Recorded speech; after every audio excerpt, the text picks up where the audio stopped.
ये है हमारी गणित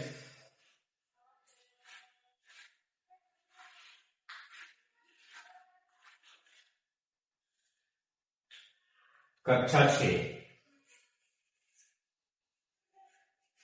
कक्षा 6। अब तक हमने इसमें प्राकृतिक संख्याओं के बारे में पढ़ा और फिर उसके बाद पूर्ण संख्याओं के बारे में पढ़ा कि प्राकृतिक संख्याएं 1 से स्टार्ट होती हैं। सबसे छोटी प्राकृतिक संख्या 1 होती है और सबसे बड़ी कोई भी प्राकृतिक संख्या नहीं होती है। जैसे उसमें 1 ऐड करेंगे वो उससे बड़ी हो जाएगी। इसी तरीके से जब प्राकृतिक संख्याओं से पहले यानी उसमें 1 से पहले 0 आ जाए, 0 को उसमें ऐड कर दें, यानी प्राकृतिक संख्याओं में 0 को मिलाने के बाद पूर्ण संख्याएं बन जाती हैं। तो सबसे छोटी पूर्ण संख्या हमारी 0 है यानी 0 है, और फिर उसके बाद 1 2 3 4 बढ़ते चले जाएंगे। कोई भी बड़ी से बड़ी पूर्ण संख्या नहीं होती जिस तरीके से प्राकृतिक संख्या नहीं होती।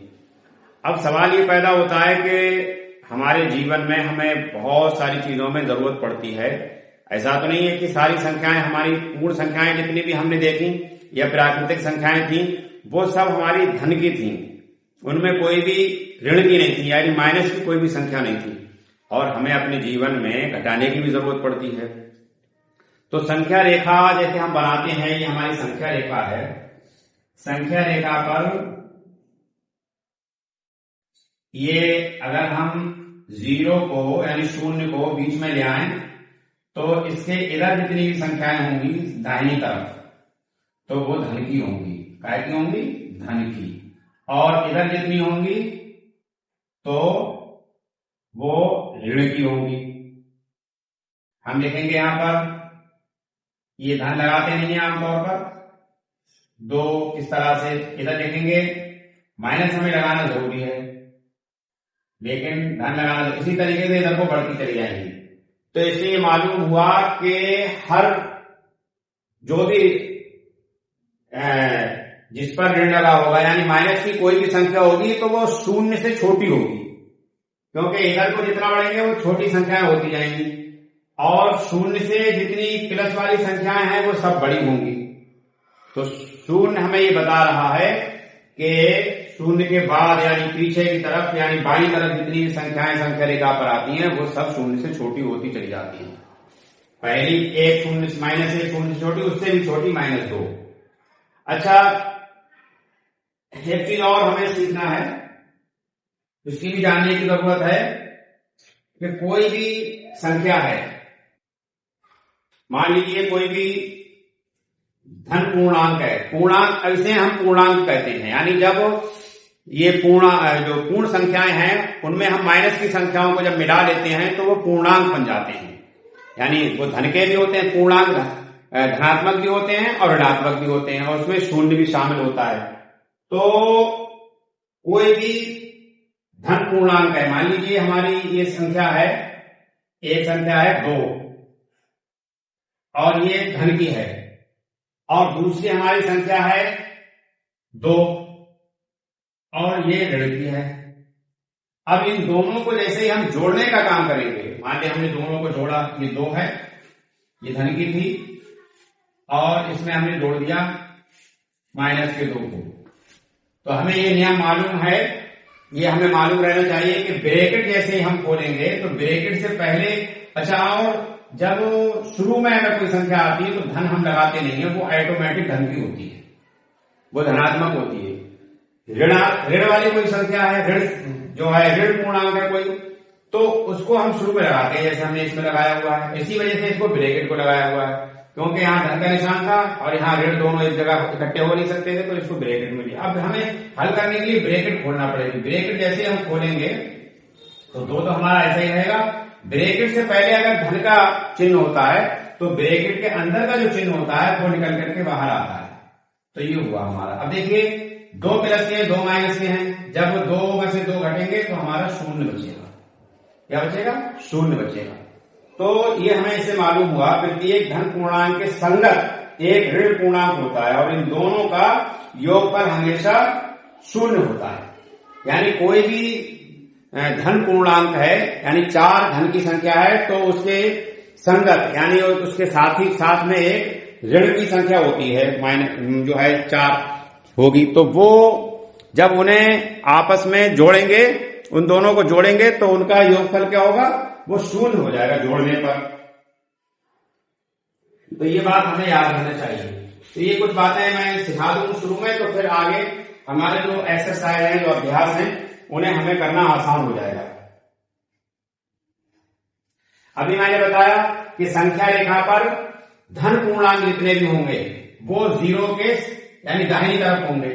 यहां हमने बनाया तो दाहिने हाथ की तरफ सब धन पूर्णांक होंगे और बाएं हाथ की तरफ जितने भी होंगे वो ऋण पूर्णांक होंगे। तो ये भी हमें मालूम होना चाहिए। और इसके अलावा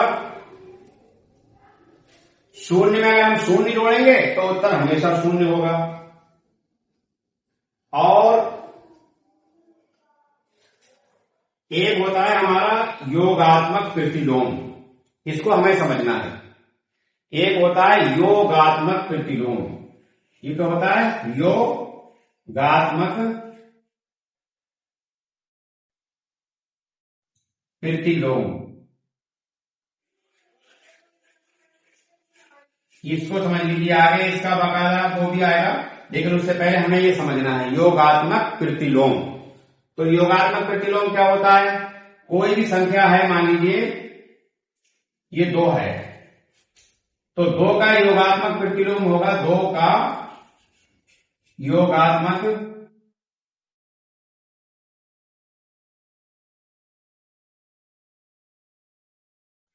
प्रतिलोम होगा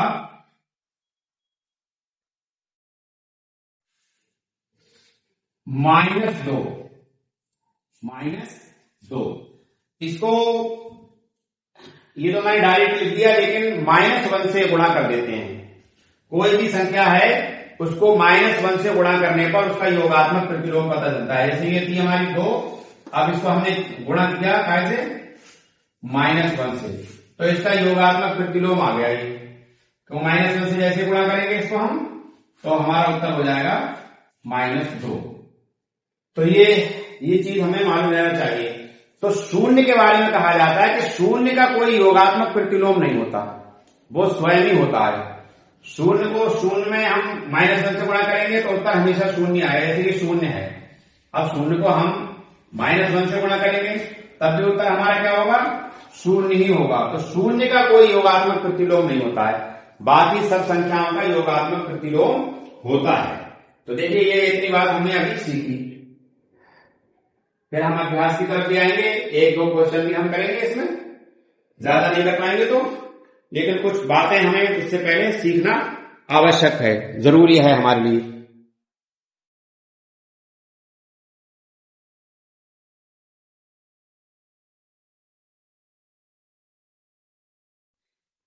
एक चीज और हमें देखना है, प्रत्येक धन पूर्णांक समस्त ऋण पूर्णांकों से बड़ा होता है। कोई भी धन की संख्या होगी, मान लीजिए जिस पर कोई चिन्ह नहीं लगा होता है, तो धन का चिन्ह होता है, याद रखें हमेशा। तो वो जैसे मान लीजिए ये 1 है, अब ये -5 है, तो कभी कभी धोखा हम ये खा जाते हैं कि ये तो 5 है, तो ये ज्यादा है, 1 तो कम है, ऐसा नहीं है। अगर इस पर धन का चिन्ह नहीं लगा है तब भी ये धनात्मक है। तो धन वाली कोई भी संख्या होगी वो हमेशा ऋण वाली संख्या से बड़ी होगी, चाहे वो देखने में कितनी भी छोटी लगती हो। क्योंकि मैंने अभी समझाया था कि संख्या रेखा पर शून्य के बाईं तरफ ऋण पूर्णांक होते हैं और दाहिनी तरफ धन पूर्णांक होते हैं। तो दाहिनी तरफ बड़ी संख्याएं हैं शून्य के, और इधर है सब छोटी संख्याएं। तो जितनी भी ऋण वाली संख्याएं होंगी वो सब धन वाली संख्याओं से छोटी होंगी। शून्य के बारे में आप ये समझ लीजिए, अभी मैंने कहा भी था, फिर दोहरा दे रहा हूं कि शून्य जो होता है वो जितने भी धन पूर्णांक होते हैं उनसे छोटा होता है, और जितने भी ऋण पूर्णांक होते हैं उनसे वो बड़ा होता है। यानी ऋण वाली संख्या यानी माइनस वाली संख्या कोई भी होगी वो शून्य से छोटी होगी, और जो प्लस वाली संख्या होगी वो शून्य से हमेशा बड़ी होगी। तो हमें ये भी ध्यान रखना है।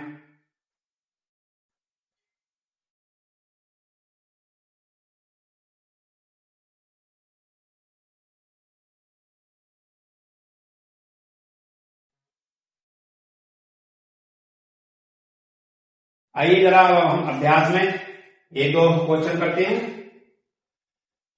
जो भी हम कर पाएंगे इतने समय के अंदर, जितना समय हमने निर्धारित किया है इसको पढ़ाने के लिए। तो देखिए हमारा पहला है इसमें अभ्यास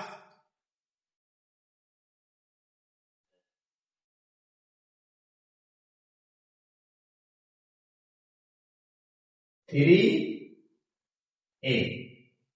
यह है हमारा अभ्यास 3A।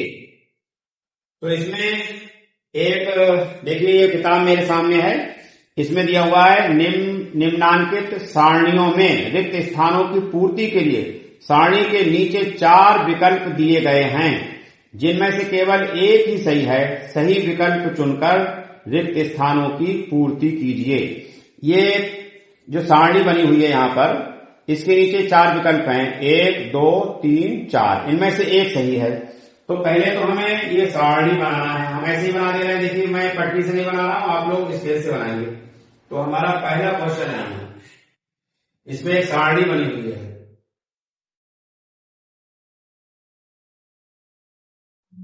मैं ऐसे ही बना रहा हूं, थोड़ी टेढ़ी भी हो सकती है क्योंकि स्केल का मैं इस्तेमाल नहीं कर रहा हूं।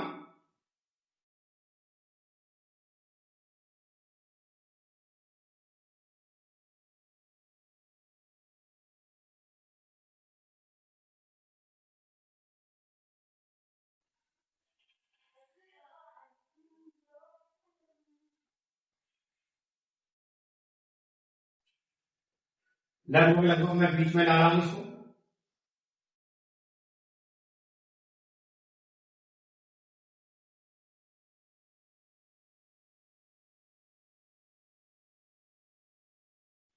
इतने ही हमारे खाने थे, उसमें 8 थे। तो देखिए पहले में यहां लिखा हुआ है 19, उसके बाद 23, फिर 25, फिर 29, उसके बाद -29, फिर -25, उसके बाद -23, फिर -19। तो देखो इसमें वो प्रत्येक धन पूर्णांक के संगत ऋण पूर्णांक यहां पर दिया हुआ है। 25 के संगत ये हो गया, 23 के संगत ये हो गया, 19 के संगत ये हो गया। अब नीचे लिखा हुआ है 7, यहां लिखा हुआ है 11, यहां है 13, फिर है 17, फिर उसके बाद -17, अब उसके बाद खाली जगह है, फिर उसके बाद -11, फिर -7। तो देखिए अब आप देखिए, जरा देखिए, 7 है यहां पर, 7 के संगत -7, 11 है, 11 के संगत -7 -11, 13 है, 13 के संगत कुछ नहीं लिखा है, इसका मतलब -13 यहां पर होना चाहिए। तो खाली जगह में हमारे क्या आएगा, -13। इसे मैं घेर दे रहा हूं, यानी इसको वृत्त के अंदर मैंने कर दिया है, दायरे के अंदर मैंने कर दिया है, ताकि हमें ये पता रहे कि ये हमने खाली स्थान को भरा है। तो ये हमारा विकल्प इसमें कौन सा सही है, सेकंड वाला हमारा विकल्प सही है। इसमें दिया हुआ है सेकंड, ये है सेकंड वाला हमारा सही है, -13 उसमें दिया हुआ है, तो सेकंड हमारा सही है। अब देखिए इसी तरह दूसरा क्वेश्चन है हमारा, क्वेश्चन नंबर 2 नंबर है, उसमें भी एक सारणी हमने बनाना है। देखिए बना लेते हैं।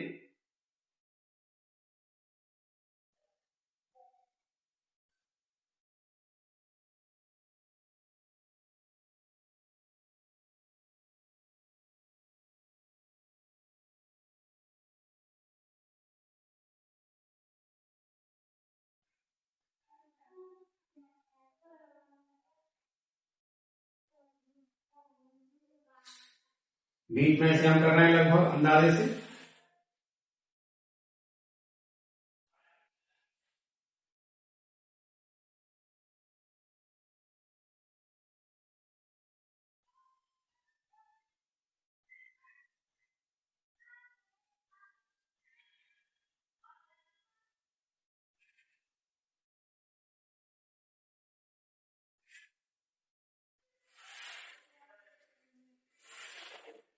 ये हमने खींच लिया। इसमें संख्याएं बढ़ रहे हैं अभी। इसमें है -7, फिर है 25, उसके बाद है 7, फिर है -25, उसके बाद है -13, फिर 31 और उसके बाद 13 और फिर -31। दूसरे में देखें, फिर है ये दूसरे में 5, -8, -5, फिर है 8, फिर है 11, फिर -14, फिर है उसके बाद -11। तो देखो अब ऊपर वाली संख्या को देखो पहले, यहां -7 तो यहां प्लस की 7 है, यहां प्लस की 25 तो माइनस की 25, यहां माइनस की 13 तो प्लस की 13, प्लस की 31 तो माइनस की 31। अब देखिए यहां क्या है, प्लस के 5 तो माइनस के 5। अभी मैं पीछे समझा चुका हूं कि प्लस को लगाया नहीं जाता है जब दो संख्याएं ज्यादा होती हैं और पहले नंबर पे नहीं आती संख्या, वहीं बीच में कहीं आती है तो प्लस लगाया जाता है, लेकिन शुरू में होता है तो नहीं लगाया जाता है। तो ये सब एक ही एक अंक है तो इसमें नहीं लगाएंगे। तो ये 5 प्लस के तो 5 माइनस के, 8 माइनस के तो 8 प्लस के, 11 प्लस के तो 11 माइनस के, यहाँ 14 माइनस के तो 14 प्लस के होना चाहिए यहाँ पर। तो यही हमारा उत्तर होगा। तो इसे हम फिर घेरे दे रहे हैं इसको, क्योंकि हमने खाली जगह भरी है।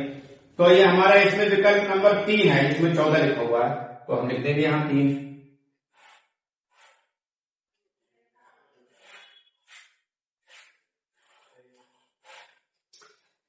अब ये मैं हटा रहा हूं, आराम से आप लोग स्क्रीनशॉट ले सकते हैं इसका।